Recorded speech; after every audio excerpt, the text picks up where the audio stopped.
Hey, how's it going guys? It's Nate here. And Fallout 4 is a game that offers the player more than a fair share of armor and apparel options. Indeed, when fighting your way through the mutant armies and raider onslaughts of post-war Boston, you're going to want to be well protected. Or, at the very least, look pretty good when you're doing it.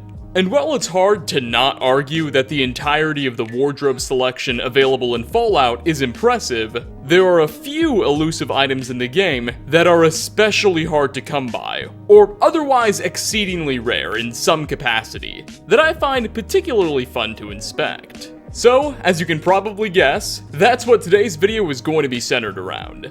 Kick back, have Codsworth dim the lights for you, and settle in, as we prepare to take a look at 5 more rare and unique armors in Fallout 4.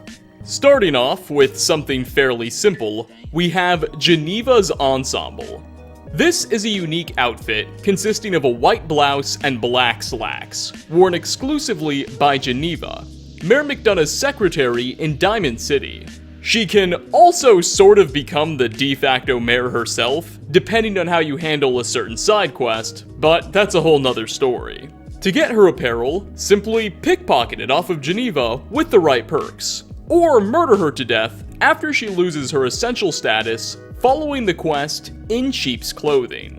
While it boasts a totally custom texture and color pattern, Geneva's outfit, in fact, uses the exact same model and mesh as the casual outfit, worn by Nora at the beginning of the game, which may make it seem a tad familiar to some. Hilariously though, unlike the normal casual outfit, which when equipped on male characters defaults in its appearance to a white t-shirt and some pants, Geneva's Ensemble won't magically change, and male soul survivors will also have the opportunity to rock that blouse as they deem appropriate.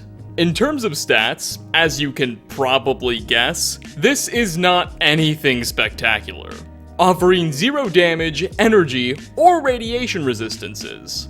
Though it does boost the wearer's perception and charisma special skills by a value of 1 each. Which is something, I suppose. So overall, Geneva's Ensemble is a neat little getup that might be able to get you some lower prices at the right vendor, but probably shouldn't be worn to your final assault on the Institute's headquarters. Next on our list, we'll be taking a look at the unique Brotherhood of Steel officer armor. So, while famous for their power armor, the East Coast Brotherhood of Steel also have an assortment of customized light armors and other apparel options that you'll see being worn by members who don't mope around in giant mechanized suits all day. One of the most common outfits to find in use is that classic orange jumpsuit, simply called the BOS uniform, and its dark gray counterpart. But in Fallout 4, there also exists a single variant of this suit with a custom jet black color scheme that can only be found on Paladin Brandis during the quest The Lost Patrol. Paladin Brandis, for those who don't know, has a pretty interesting history. You see, many years ago, around 6 to be specific, long before the Brotherhood of Steel arrived in the Commonwealth with the Pridwin, while they were still centered in DC, the faction decided to send a recon team to scout Boston, and Paladin Brandis was appointed at the head of it. Long story short, this expedition was a miserable failure. Shortly after getting to Boston, the Brotherhood lost contact with Brandis's team, and for all this years had just assumed that the whole squadron was wiped out. But fast forward to 2287, during the quest Lost Patrol, we learned that while most of that old squad was indeed killed, Brandis himself somehow managed to survive and hold out all this time, and has even been sending out distress signals. We'll ultimately find Brandis roughing it in a small bunker, and will be given the options of either A, re-inviting him to the Brotherhood, B, leaving him be, or C, if you're really evil, just killing him right then and there. But the narrative itself isn't what concerns us today. Instead, what we're interested in is the unique jet black suit that he's wearing. It's implied to be a now discontinued outfit that the Brotherhood used to distribute to officers a while back, and Brandis still has his on. To take it from him, simply pickpocket it, or use more violent means, if you catch my meaning. Statistically speaking, it's roughly identical to the orange jumpsuit its model's based on, offering 1 ballistic damage resistance and 5 points of energy and radiation resistances. So better than that ensemble we just covered, but not exactly by many miles. That said, it's hard to contest that this looks pretty amazing, and feels like an objective aesthetic improvement over that disgusting orange stuff that really just made you stick out more. I mean, seriously, that's not helping you in battle. So, if you're interested in sporting the Brotherhood of Steel's gear, and looking much more fashionable while doing so, be sure to hit up Mr. Brandis in Recon Bunker Theta. Coming in at number 3, we'll be headed out west to Nuka World, specifically the Dry Rock Gulch region of the park. Fallout 4's final DLC introduced a number of new, cowboy-inspired outfits to the game that mostly can be found in the Wild West area.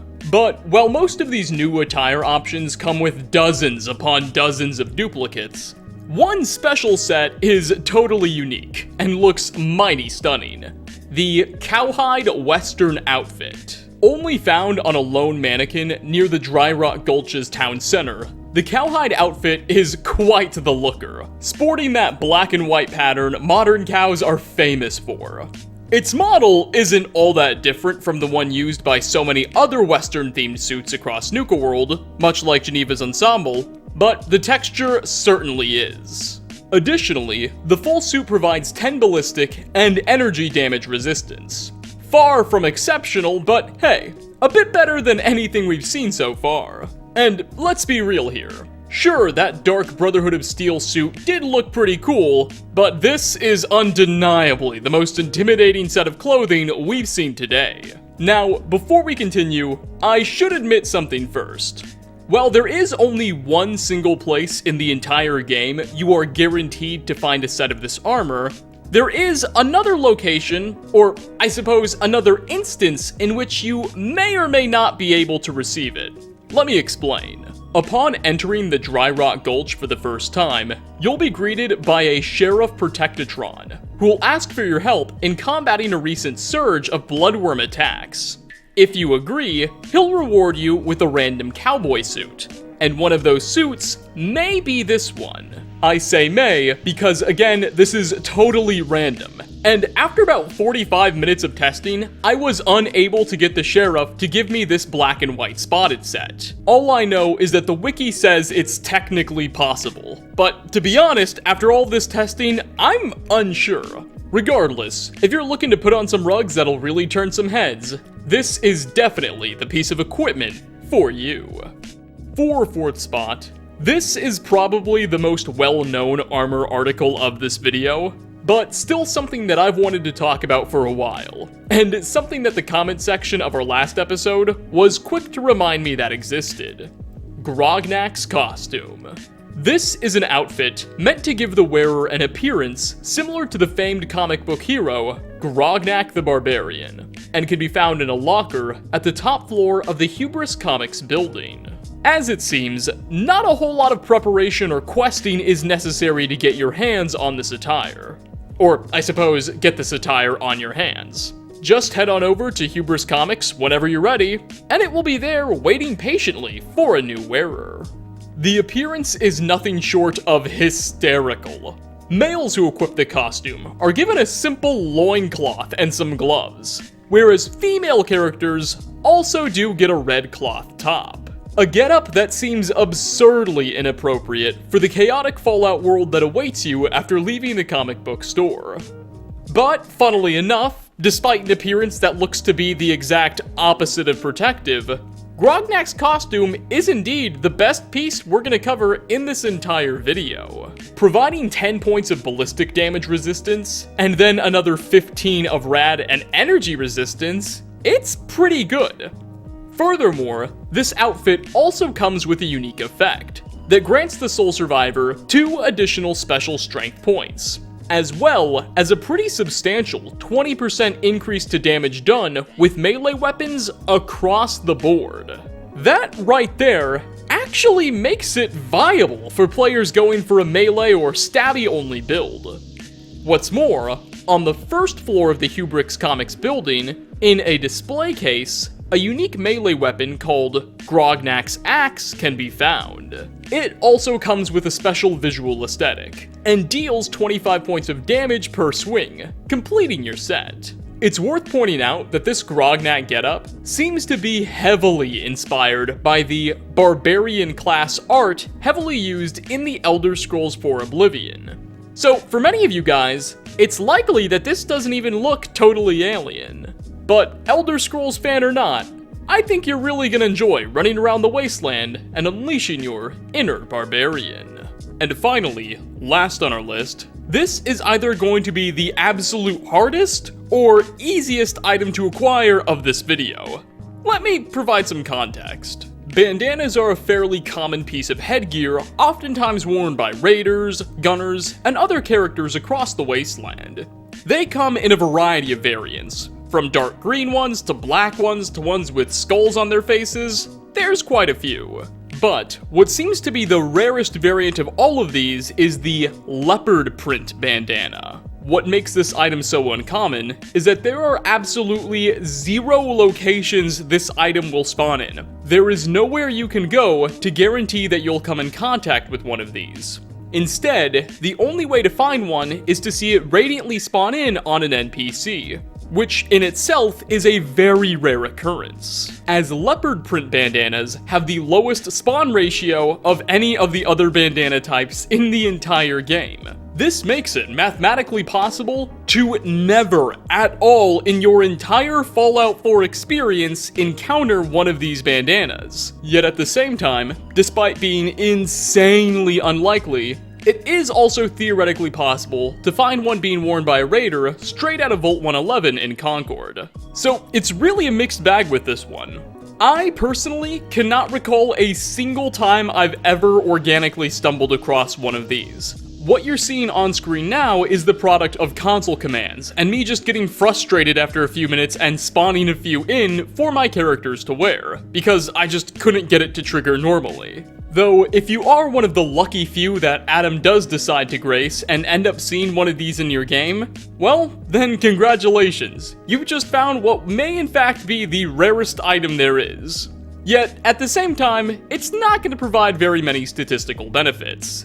Its stats are the same as any other bandana: 0 damage resistance, 0 energy resistance, and 0 rad resistance, making it very much not helpful in combat. Save that for some other piece of armor that will actually do something.